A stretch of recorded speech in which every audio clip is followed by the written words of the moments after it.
Tonight is our fourth night in our series of 4 evenings that we had the pastors share with you concerning the life of Jesus after the triumphal entry.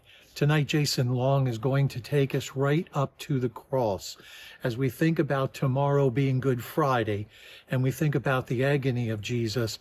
There is a lot that happened in those last hours. So Jason, take us into the scripture and show us those hours. Good evening, church family. Welcome you here to this time as we prepare for Easter and the whole week leading up to that. So last night, Phil was teaching us about intimacy with God. And so I'm going to pick up where he left off and tie in a little bit, go back a little bit into his section and start us off there. So I will be covering Mark 14:32 to 15:15 tonight. So as Jesus is preparing for his final hours before the crucifixion, what he knew he needed to do was to spend time alone with God, praying with him, surrendering his spirit to the Lord's will. And so that's exactly what he did. He took disciples with him to Gethsemane, and he went off by himself and began to pray, and the disciples kept falling asleep. So what Jesus did, he spent hours dedicating himself to the Lord's will, and his flesh was fighting him so much that his body was literally sweating blood.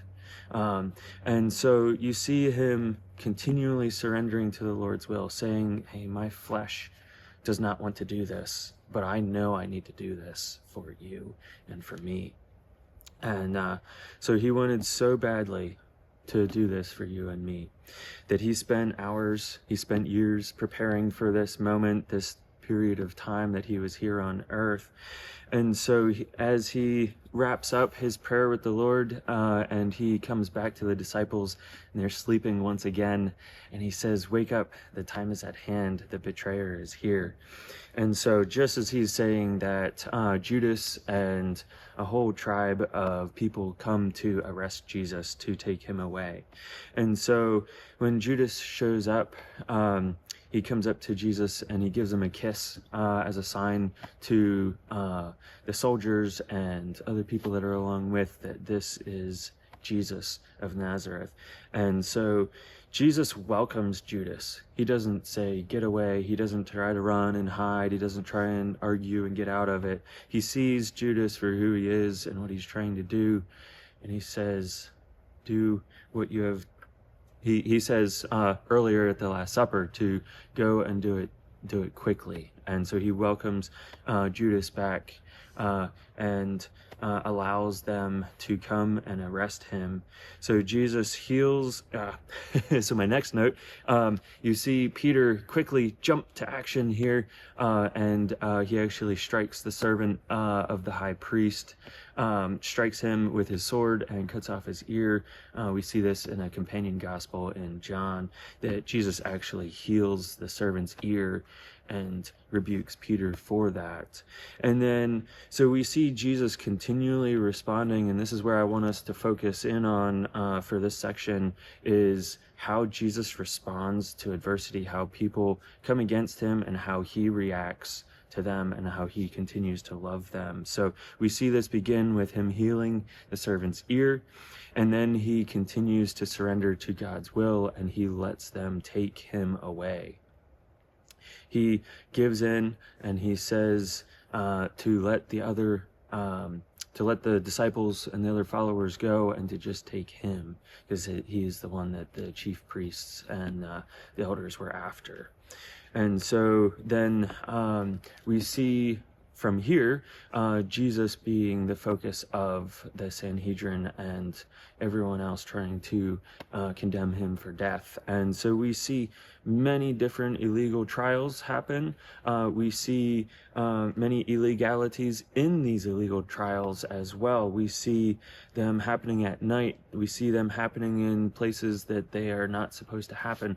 We see many different things. We see infringements to Jesus's rights as a Jewish man, and but I don't want to get too far into that, because I want to focus on Jesus and how he responded to that. And so as he goes into these trials with the chief priests, he composes himself and he doesn't try to argue with them. He submits and he just lets them talk.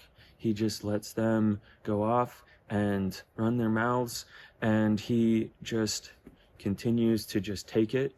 He knows exactly what is wrong with the trials, and if he were to speak up, he could just shut it down. It would be irrefutable that this case should be thrown out and never gotten to this point to begin with. But he is submitting to the Lord's will, as I hope we all do in this Easter season, is to trust him to lead us. And so he continues to do that. And then finally, the chief priest, Caiaphas, gives in and says to him, and this is one of the big things that shouldn't have been done in the trial, but he actually says to Jesus, "Are you the Messiah, the hope of the Blessed One?" And he says to Jesus this question, and it should not have been, because today in the U.S. we know it as the Fifth Amendment, the right to remain silent. Jesus did not need to answer to this. This was a breach of his rights, and so, but Jesus could not refute that. And he knew exactly what they were trying to do, and so he gives in. And this is one of my favorite verses, and I know I've heard people say it, and maybe you have too, that Jesus never claimed to be the Christ, the Messiah, the Son of God. And here in Mark 14:62, we see that exact thing laid out very clearly. And Jesus said, "I am, and you will see the Son of Man seated at the right hand of power and coming on the clouds of heaven." And so right here, he claims that title, that he is God. That "I am" statement is the same thing that we see throughout the Old Testament of God saying that "I am who I am." And he uses that phrase specifically, and he ties it to the own name that he gave himself, the Son of Man. And he ties that all together for a lot of clarity, an abundance of clarity, that we would be able to see this, that he is the Christ, the Messiah, the hope of the whole nation of Israel, and for the hope for us today as well.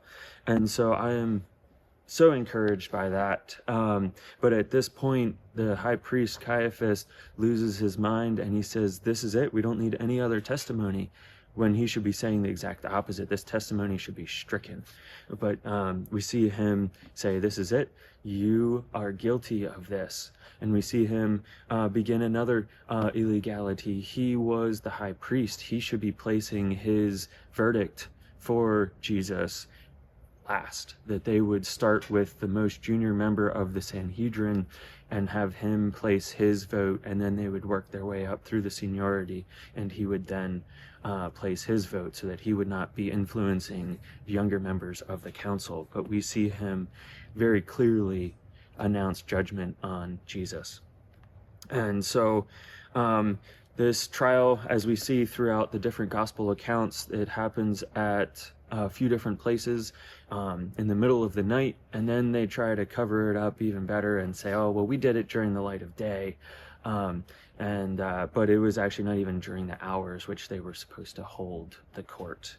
And so then right away, first thing at daylight, then they take him to Pilate. And again, we see Jesus compose himself in such a way that he is not running his mouth. He is not making himself look great and grand. He just sits there and take it. And we see Pilate recognize the wisdom in this, and the goodness of this man that we call our Messiah, Jesus. And he says that this man is innocent. I see no reason to condemn him to death. And so we see him try time after time in different ways to try and release Jesus from the people, from the chief priest's goal of trying to kill him. We see Pilate trying to take back over control so that the crowds are not ruling him.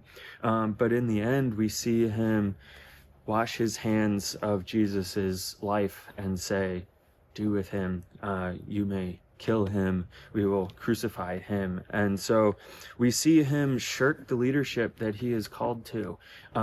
He is called by Rome to be that leader, to make those decisions, to be that guy in charge.